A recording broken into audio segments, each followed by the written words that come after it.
Hello, everybody. We're here. Back of the abyss. No giggles today because we're serious, because we're drinking a serious beer. It's called Gumbaroo from Rogue Brewing Co. Do you want a glass of warm gumbaroo? It's not warm. It's decently cold. That's good. I like it a lot. Good. It's so Gumbaroo is a cryptid bear-looking thing, as you can see on the can. And I think we actually might have covered it in our Urban Legends of the States. I believe. I don't know. We might not have had the Gumbaroo. Yeah, maybe we'll have to talk about them again. Who knows? Very good, though. All right. Scary stuff that happened to me, right? Uh-oh. It's kind of funny, actually. We'll go into the not-so-scary.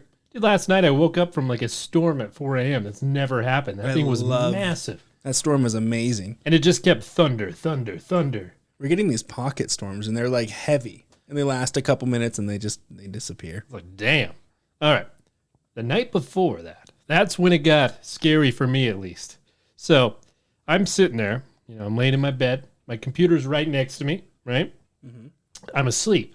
And I wake up in the middle of the night, like I'm kind of sweating. I'm like, whoa, what was that? And then I hear what sounds like.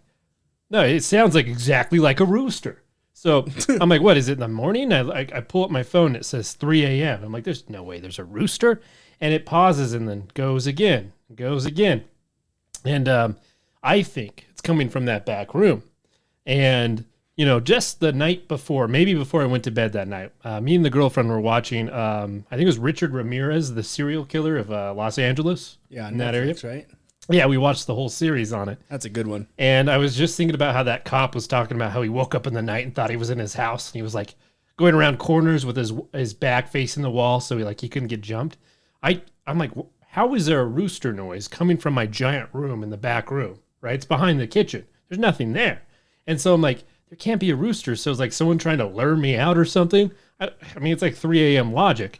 So I'm like doing that same thing back against the wall, just really quickly looking in the room because part of me knows it's like from a speaker. Sounds like it's not an actual rooster, right? It's so rooster killer. Who's playing a rooster noise? And that's not how I want to go. Like, man gets murdered by the rooster strangler, That's how you will die. Yeah. You're going to die in some offlandish way. So I found out that it was coming from my laptop. But the weird thing is, it shouldn't have been playing. It was shut down. It's never done that before. There's no way I wouldn't have heard audio for 6 hours going to sleep. It just started playing at 3 a.m, a rooster noise. Were you listening to rooster videos before you went to bed? Yeah, just some nice roosters. Help you calm down. You're like, hey, this puts me to sleep. I will tell you, I think it's kind of funny, but I was nervous. I'm like, what the hell's going on here? That's not something you regularly hear in your house at 3 a.m. Yeah. Unless you raise roosters in your living room. Yeah, it's a weird thing. Yeah, that would be not okay. Yeah. I haven't had a scary interaction at night in a long time. Actually, not that I'm complaining. I sleep through the night, which is great. But the ghost rooster would do it. I think it was just like a random YouTube video playing because I didn't even turn on my laptop because I wasn't sure it was coming from. You didn't even investigate? No, I pushed down on the power cable until it turned off, and then the rooster noise stopped. I just would have been like, I need to find out what this is. Yeah, I wanted to go back to bed. I was tired. You're like adrenaline's pumping through your body. It really what was. the fuck is this? Once it wears off, man, you're gonna go right back to bed. Yeah, you're pretty okay. Well, we this week are jumping back into Reddit, and the thread is called "Dear Police Officers of Reddit, have you ever responded to a call for paranormal reasons?" I almost called him. There's a rooster in my house. Yeah, the top one is, this man said he heard a rooster in his living room. There wasn't one. It was just his computer. Yeah. But, I'm pretty excited for some of these stories because I've always wondered, some of the craziest calls that police might get. Yeah, I'm sure that they get a lot of crazy calls, but I'm not sure how many paranormal calls they get, so buckle up. This one is from Zombie Dance. My uncle works for a dispatch in my town, and he recently told me my family of the weirdest call he's ever gotten. He says that he had received a call from a landline one night, and when he answered it, there was only static on the other end. This happened 2 more times. Finally, he calls a squad to go check out the address from the caller ID. When the cop got there and walked into the house, they immediately saw that there was a dead body. The person had been dead for 5 months.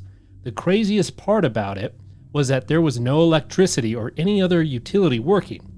So, there is no way they should have been able to get those calls into dispatch. But if they hadn't, who knows how long that person's body would have stayed there. 5 months? Yeah, I bet that smelled pretty bad. It probably smelled like roses. Yeah. How does someone stay dead in a house for 5 months? Like, someone has to know. Dude, this happens all the time. I heard a story about some old, recluse that died with his TV on while he was watching it, and they didn't, discover it for, a year because his bills were all on auto pay. And when they got into his house, he was, basically a skeleton from decomposition. Ugh. Yeah. I bet that chair was just, black from all the rotting skin. Oh, yeah, and I bet it reminds me like a cover from a Goosebumps book. Mm-hmm. Say cheese and die. I love that one. Goosebumps is legit. So this one comes from Chained Wolf. Not my call, but my dad served for 25 years. Wasn't really a ghost story, but I think it's worth telling. One night, he gets a call from a woman who says her neighbor has made a pact with the devil. The woman calling is about 35 and a religious wacko. The neighbor called about is about 75 at the time. My dad went over and knocked on the door, and the old lady answers. All happy, nice place, decorated the same way for the past 50 years. She invites my dad in without even asking why he came. Makes him some coffee and asks how his day was. Naturally, at this point, my dad is wondering what the heck the call was about. Have you heard about our Lord and Savior, Satan? It's like, oh! It's nice and warm down there. But it came clear soon. At some point, my dad realizes he isn't the only person that she's talking to, and that she thinks her apartment is full of people. My dad thanks her for the coffee, and she tells him to come back anytime. The whole time she was talking, he was writing down the names of the people that she was talking to, and does some research on her when he gets back. Turns out she was talking to family members who were all dead. She had a daughter, 3 sons, a brother, and a husband, all dead, and she had no family, no friends. She hadn't spoken to another person in years. Her groceries were delivered, and she rarely left her apartment. Over the next 19 years, my dad took care of her. My sister and I came over all the time and just sat and talked with her. She even taught me how to cook. Over the years, she stabilized and stopped talking to her dead relatives. She just needed people to live with. She actually lived till she was 94 and died in the guest room of my parents' house since it had become harder to take care of her from a distance as she got closer to the end. She was like a grandma for us. That's not scary, that's heartwarming. Yeah, started off pretty scary, but then it just ended on a good note. This person wrote, your dad is good people. Your dad is a hero. He is a plural. Your dad is good people. Many good people. All right, this one is from Clock Paradox. My uncle was a sheriff of a small town in New Mexico. He was the most hardcore person in our family. Super straight-laced, never really BS'd, and wasn't at all a joker. Sounds like a really fun guy. Yeah, he's like, I don't drink unless it's water. He just sits at the party. You're having a little too much fun. So, when he told this story, backed up by my aunt, we all believed it without a question. A local reporter named Bob D would always show up at any major police activity from the police scanner. Big car wrecks, fires, anything worth maybe reporting in the local paper. Everybody on the force knew Bob D. He was around at least once or twice a week at various police activities. Bob was a bit of a joker himself. He would mess with people by flicking behind their ears. People would react to the flicks thinking it was a bug, only to turn around and see it was Bob jerking around. That's like how it bothered me. I'm like, dude, Bob, quit flicking my ear, man. It's not funny. Leave me alone. Everybody liked Bob. Unfortunately, Bob had bad lung cancer and died pretty suddenly. His wife buried him against his wishes. He wanted to be cremated. For the next couple of weeks after his funeral, people kept talking about seeing Bob at car wrecks, fires, all the same stuff he used to report on. There were 20, 30 reports like this from civilians and members of the force. My uncle didn't buy it until the night he and my aunt showed up to our house, gun drawn, pale as paper. We asked him what the hell happened, and he had to sit down, take a breath, compose himself, and start to outline what happened. Note, this is a guy that I never saw get rattled by anything. He said, my aunt and he were sitting on the couch in their house watching TV. My uncle kept scratching at his ear over and over. Finally, my aunt asked him what his problem was, and he turned around just in time to see their bedroom door open. What's your problem? Leave your ear alone. Bob D was standing there in the doorway, clear as day. My uncle jumped up, cussed or something, got my aunt's attention, who turned to see him there too. As soon as they both made eye contact with him, Bob smiled, turned, walked across the living room and out their front door, closed the door behind himself, and was gone. My uncle got control of himself and ran outside, gun drawn, looking for Bob. It seems like an aggressive response. But he was gone. At that point, they ran over to our place. We went over there and didn't see anything, but my aunt and uncle stayed at our place that night. At work the next day, all the guys on the force were giving my uncle lots of, "We told you so." People around the town said they saw Bob D show up at police scenes for at least another 2 to 3 months. My dad saw him in our dark room in our basement with a friend. He was flicking their ears in the dark. Son of a bitch, Bob. Even in death, he's just an ass. During the 3rd month, people saw him, kept saying he was looking worse and worse. My uncle saw him 2 more times, each time confirming he was looking more and more worn. My dad had concluded that he was decomposing, and his ghost was reflecting the process. Every time my ear itches, I get goosebumps. Damn. I love the comment. Bloody hell, man. Yeah, that would mess with you for the rest of your life. Anytime your ear was bugging you, you're like, oh god damn it. Quit flicking my goddamn ear, Bob. So this comes from 17 Herp Derp. Not me, but my dad was a cop for 32 years. This was one of his craziest calls. A call goes out for reported screaming. It's mid-January, important later. My father and another police officer respond to find a known deranged individual. Very long rap sheet and has been in and out of psychiatric care for years.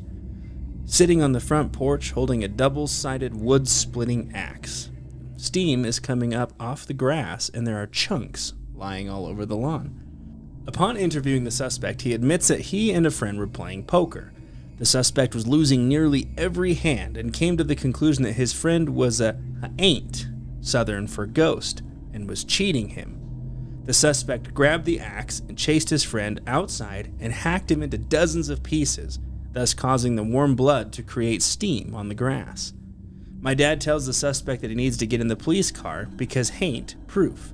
He said the suspect dropped the axe and sprinted to get in the back seat while thanking them for helping him. So what's up with these people's violent responses to ghosts? One guy grabs a gun, this guy grabs an axe.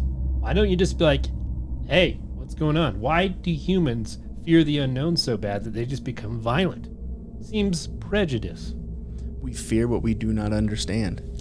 Not cool, humans. If you died and I'm sitting in my house and you just show up, you're like, hey, I'd grab my bat. I'd be like, get the fuck out, you're dead. I'd just be drawing dicks after you guys get out of shower in the mirror. Yeah. That's what you see. The fact that you're in there while I'm showering is a little suspect. Yeah. Well, and dicks. Yeah, and dicks. This one is from Deleted. Our good friend Deleted. I love that guy. No, but I still managed to freak myself out. What? It's a weird intro. It's not a reply either. I know. A guy calls around 1:30 a.m., claims several people are running around his yard, blowing slide whistles. Can't see anything, just keeps hearing it. Sounds odd, but maybe kids are being kids. On my way, when the dispatcher says the guy called us back, says it may be radio interference causing the hidden transmitter in the house to make noise. What? He says it's some kind of rooster. So I get there, and this guy is clearly just a little crazy. Tells me about how ADT put recorders in his house, and his neighbors are running around making this noise, and he's losing sleep, and so on and so on. I'm mentally dismissing the whole thing and beginning to try placating him when I hear it. From outside, to my right, a sound I'd never heard before. Definitely not a bird. I visibly react and he says, "You heard it." I say, "Yeah, I sure did." He's extremely relieved, thanking God he's not crazy. I ask a few questions and I hear it again. This time, more to the left. I ask if he's had problems with his neighbors, and he launches into a tirade about how people have always been out to get him because, despite the authenticity of the noise, the fella is still a bit unhinged as I'm talking to him. The whole time, from the left, then behind, right, again, left, every 20 to 60 seconds. So I tell him I'll check outside. He's worried for my safety, but I assure him I'll be okay. I set off into the darkness. I'm in rural Missouri to investigate a fleeting noise I've never heard before. I'm going slow, shining my light around. Off to my right, I'm telling myself I'm just being silly. Ghosts, aliens, monsters, none of them are real. Straight ahead in the darkness, I'm in the backyard now, looking towards the woodline, then suddenly, like it was 4 feet behind me, I scan around, hand on my butt of my pistol. Feeling equal measures freaked out and stupid, I catch movement on the roof, scan upward, pistol half drawn. I hear it one more time. Just as my gaze settles on one of these sons of bitches, spinning lazily every time the wind breezed. Fuck, I'm stupid. Edit, my first gilding for being scared shitless. What? I don't fucking understand this. He goes, fuck, man, you had my heart rate going crazy. The heck is that thing, other than the house top circle thingy? What? I think it was just a fucking troll. The whole story? I slept very near to one of those. What is he talking about? There's nothing here. Spinning lazily every time the wind breezed. Oh, is he talking like, is it like a windmill thing? Clearly, we don't live in a rural place, so we don't really know. I don't know. I'm confused. We don't live in a rural place, so if any of our rural listeners can let us know what's going on with that, I think it's whatever those things that spin in the wind. Maybe it just makes a noise. And it kind of just moves to the direction the wind's blowing. Yeah, I don't know. Someone help us out here, because I have no idea. But this one comes from Gutterboy001. Hey, Britton, are you a gutter boy? Not since high school. So it does start with an edit. Just to be clear, this is not my story. It comes from a guy I knew from a forum, who is both a rural Texas peace officer and also a fairly entertaining writer. One of the nice things about working in small towns is the unique problems that you learn to solve. One such problem belonged to a sweet little old lady who lived in big, old mansion over in the old section of town. She had a ghost infestation. Now, most of the time this was all right. I think she liked the company. But once in a while the ghosts would get a wee bit rowdy. Thereupon she'd call the SO and one of us would be dispatched to take care of the situation. We'd show up, she'd let us into the huge old house, the officer would go upstairs and read a stern warning to the ghosts. I found that if you took George C. Scott's speech from Patton, complete with pacing back and forth and gestures and cleaned up the language a bit, the ghost would normally be impressed enough to keep quiet for about a week or two. Once you were done, you'd go back downstairs, where the old lady would stuff you full of homemade cinnamon rolls and iced tea, and you'd swap gossip for a while. One day, the sheriff gets a bright idea. We'd take care of the situation once and for all. Plans were made, people are notified, we wait for the call. And one Friday evening, she calls. Not only are the ghosts rowdy, it sounds like they're having a party, and, delivered in whispered tones, she thinks she heard some girl ghost giggling up there. And this wasn't right. The call goes out. We load up our full-time officers, all 4 of them. We get our reserves, mostly security from a local federal facility.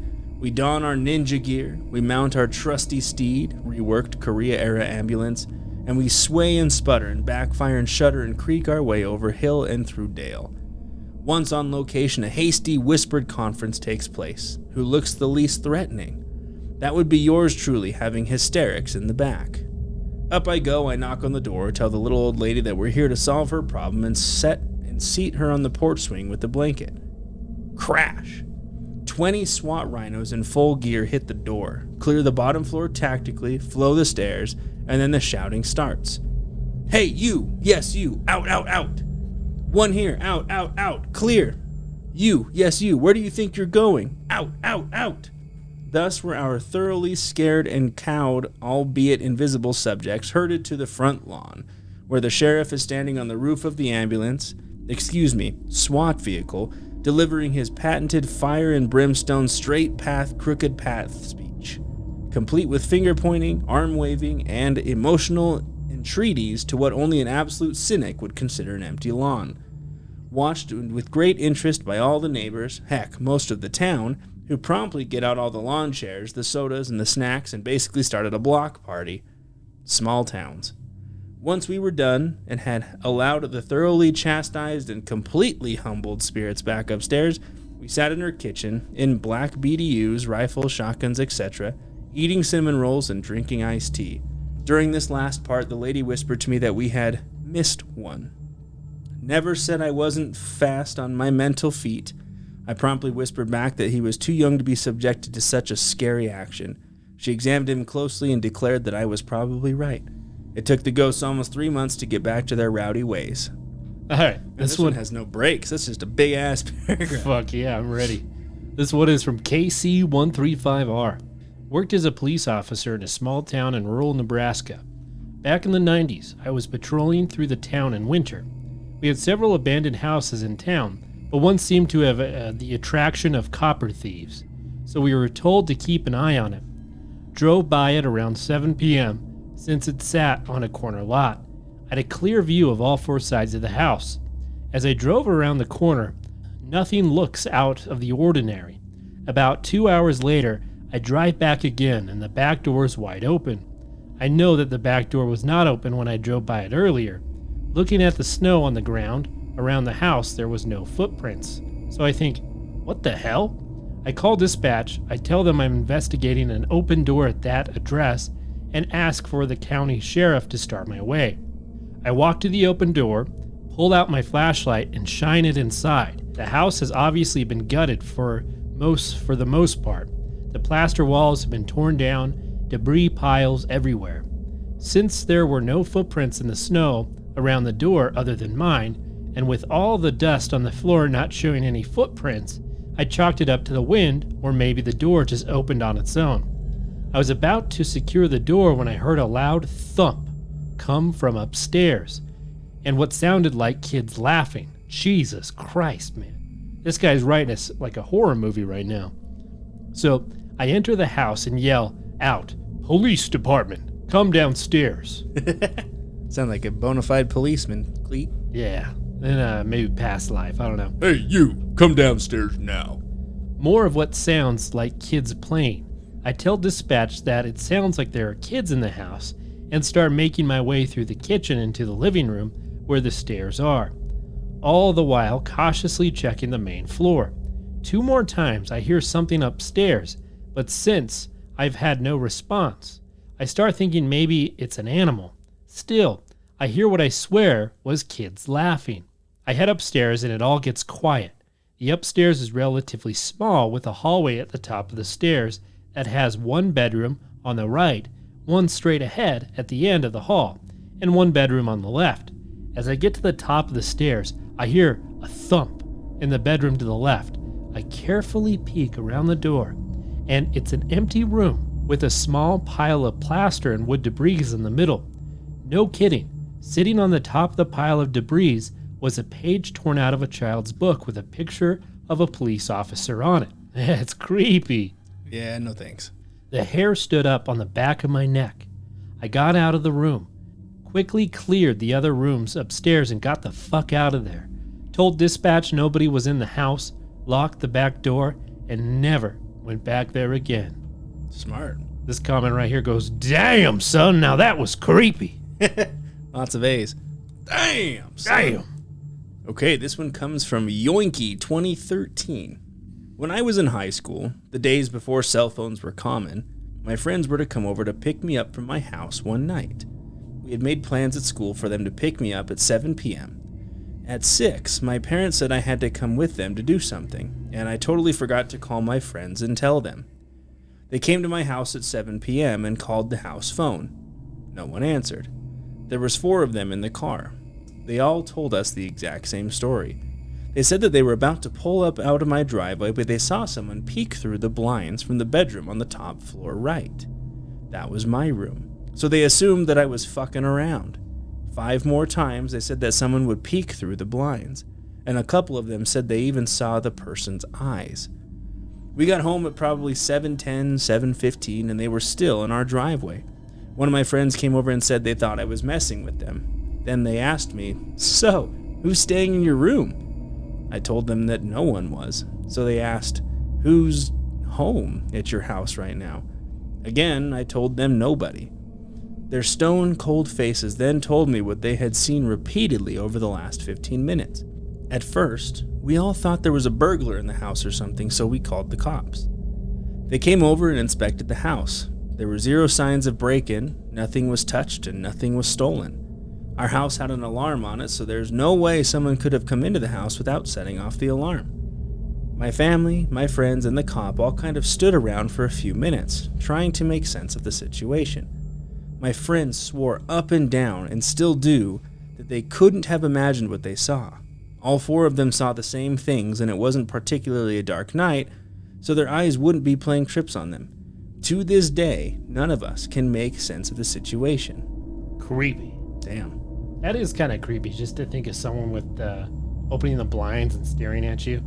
Well, I wouldn't want to go up in my own room. If my friends were there like, "Who's in your room, bud?" You're like, "Nah, nobody." Well, have a good night. See I've ya. been home. All right, well, we're not staying over anymore. Bye. All right. This story's from Elephant Pudding. Called to a residence out in the boonies. This was Wyoming. So the boonies are really the boonies. At about 11 p.m., about suspicious activity. When we get there, we are told by the family living there that there are very strange screams coming from the creek area about 1,000 feet out. And sure enough, waiting outside on the porch with them for about a minute, I hear it. It is very hard to describe what it sounded like. It was like a woman in a very severe distress, but higher pitched, and each scream lasted for about 10 to 15 seconds. Jeez. It never sounded like it was saying anything. It just sounded like a cry of sheer terror, and it repeated again. We tell the family that we are going to investigate, so we just walk down to the creek since it was nice out. We hear about 2 more screams, getting louder as we approach the creek. By now, we're both kind of freaked out. There are 2 possibilities. Someone is getting murdered / maimed in the creek bed, or it's a wild animal. God. Have you ever heard the screams of is it a cougar or is it a bobcat? It sounds like a woman screaming, like, swear to God. Yeah, and bobcats are pretty crazy like that. As we approach the creek bed, we hear no screams for about 5 minutes. We search around and find nothing, yelling at the top of our lungs for somebody to come towards us if they are there. Then we hear the exact same scream behind us. Oh, God. Exactly from where we came from. We get about halfway back to the house and the scream comes so loudly, it seems to be right next to us. Nope. We frantically shine our flashlights everywhere and find nothing. No eye glints of animals, no rustling of bushes, just silence. We trace our steps back and the scream comes from around the creek again. This time, it lasted about 30 seconds and was much louder than before. Our retreat becomes a little more hastened. See, if you're in a scary movie, you'd be like, "Yeah, guys, let's split up. That's a great idea." Split up and find out what's causing this. By the time we were both scared shitless and verified with the family to call us again if they heard it, they never called again, and we got the hell out of there. I still don't know what it was. As an avid outdoorsman, I know no animals make a cry like that, especially one that can move stealthily without being spotted by flashlights. Maybe like a bobcat? Yeah, man. They were being hunted. Something else that weirded me out was that it was completely silent while the screams were happening. During the summer in Wyoming, there's always some type of ambient animal sound.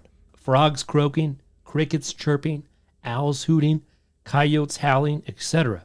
But there was nothing until we were leaving and the screams had stopped. Then a frog started croaking. It gives me the creeps just thinking about it still. Damn. They talk about that in 411 disappearances, like people be in the woods and all of a sudden it just gets really quiet. And what they think Is there predators nearby? like some type of super predators nearby. Super predator. Yeah. Damn. This one comes from Black Magics. Back when I was working as a cop on a military base, I loved working the night shift.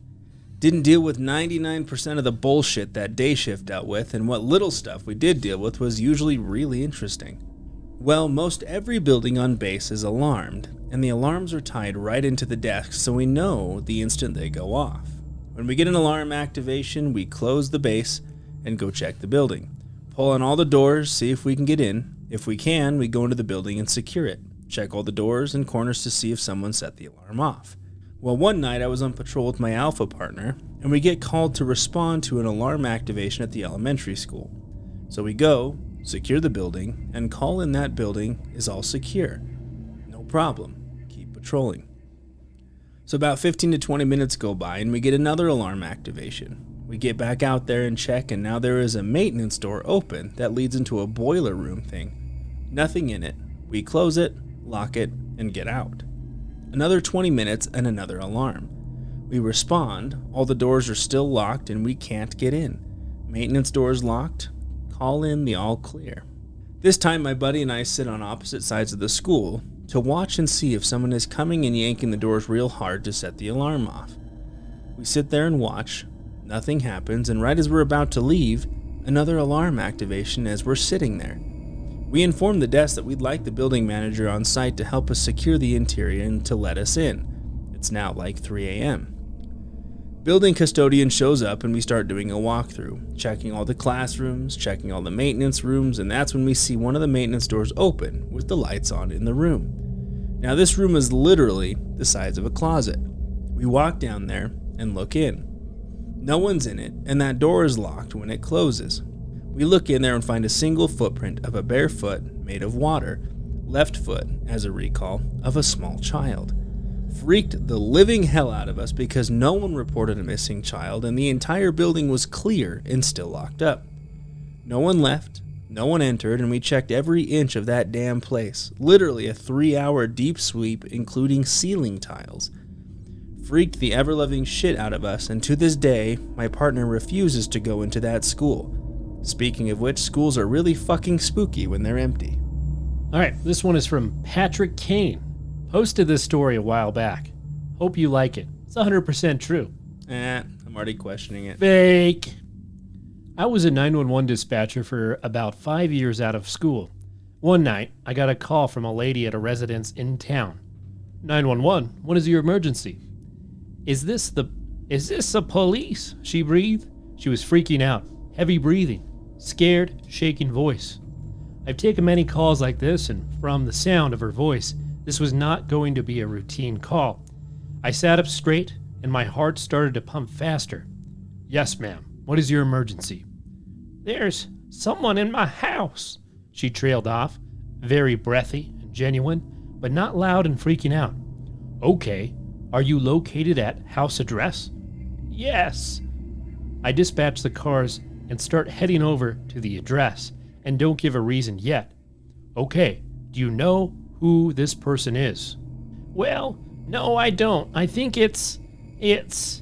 I know this sounds so crazy. I think that there's a ghost in my house. She begins to sob and sound so fucking scared. There's noises, and I know there's a ghost right here in the other room. I can hear it right now. At this time, the sergeant asked me the reason of the call and why I sent him and 2 other cars without explanation. Normally, you'd send 1 car to something like that. It's a suspicious activity, I told him. What activity? He demanded over the radio, a fair question. Sir, the caller is claiming there is someone in the house and she believes it to be a ghost. Silence on the air for about a minute. 10-4 is all he said. By the time they got there, the ghost was gone and the poor lady was freaked out mess. And she kept apologizing, calling us. But it was real, she kept repeating. The officers later told me that her sincerity actually freaked them out a lot. And when they searched the house, guns drawn, even they were scared. Scared of a ghost. Like I was searching through the house and I swear to God I heard a fart in the closet. Freaked me out. Grabbed my gun. There's nothing there. There's nobody there. Nobody breaks into my house and then breaks wind. Okay, this one comes from Caterall, or Catterall. Not my story, but my grandpa's. My grandpa was a police officer back in the day. He worked murder cases and did detective work in his later career. But this late night, he was responding to a call of suspected shots fired in an old abandoned house. My grandpa tells the story something like this.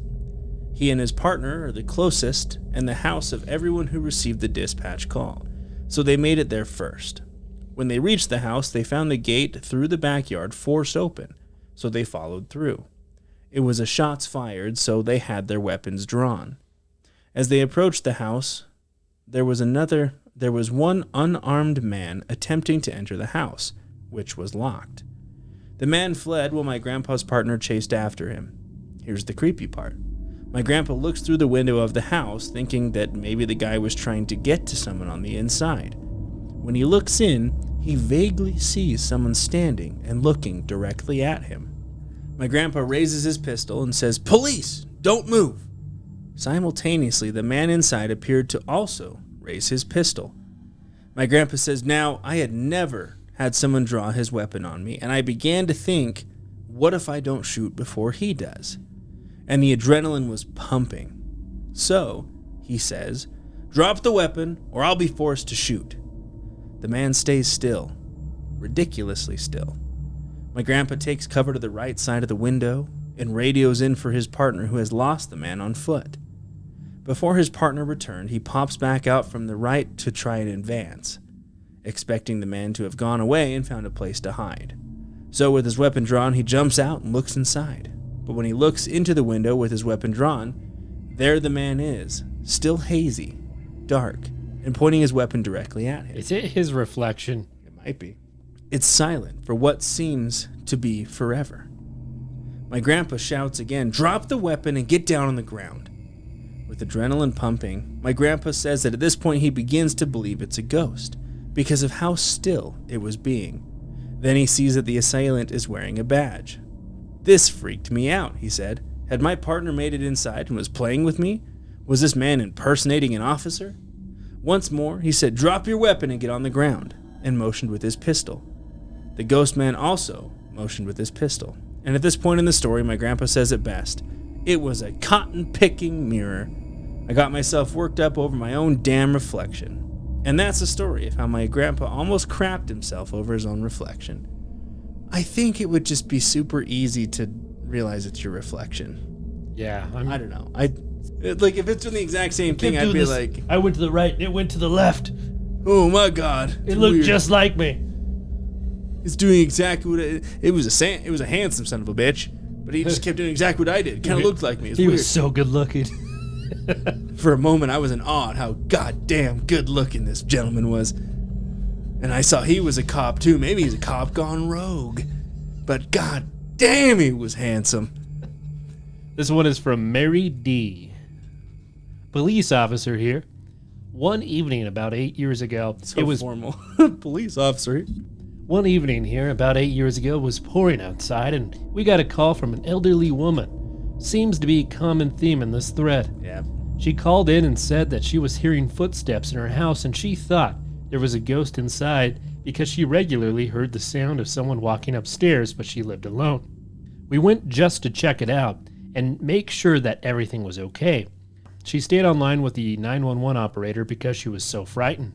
About 3 minutes after she initially called in, she said that there was actually a man standing outside in her backyard, staring at her through her sliding glass door. Petrified, the woman froze in the spot and continued to stare directly at the man. For the next minute or so, she said that he was just standing there, still as could be, staring at her. Eventually, the man slunk off out of sight. When we arrived about 12 minutes later after the call first came in, we went to the front door. I remained in the foyer with the woman, and the other officer went to the backyard to see if the man was hiding out or if there was any traces of him. I believe it's pronounced foyer. Foyer. I was just hanging out in the foyer. It was so nice in the foyer. Damn, that man was handsome in the foyer.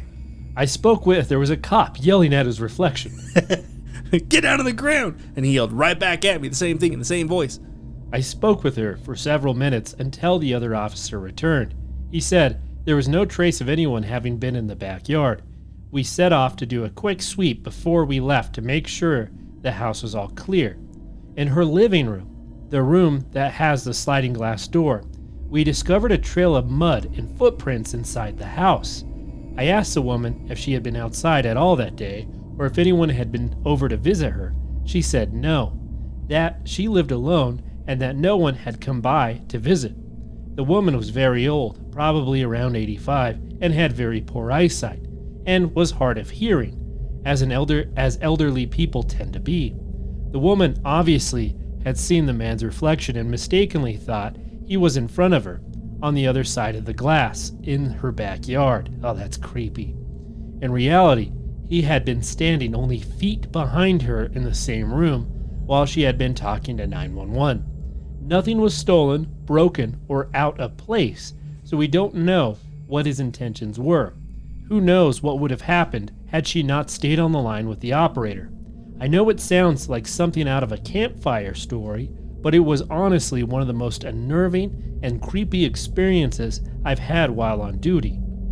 That's fucking creepy, man. Okay, this comes from Atheist Paladin. Ooh, fun. Navy ghost stories.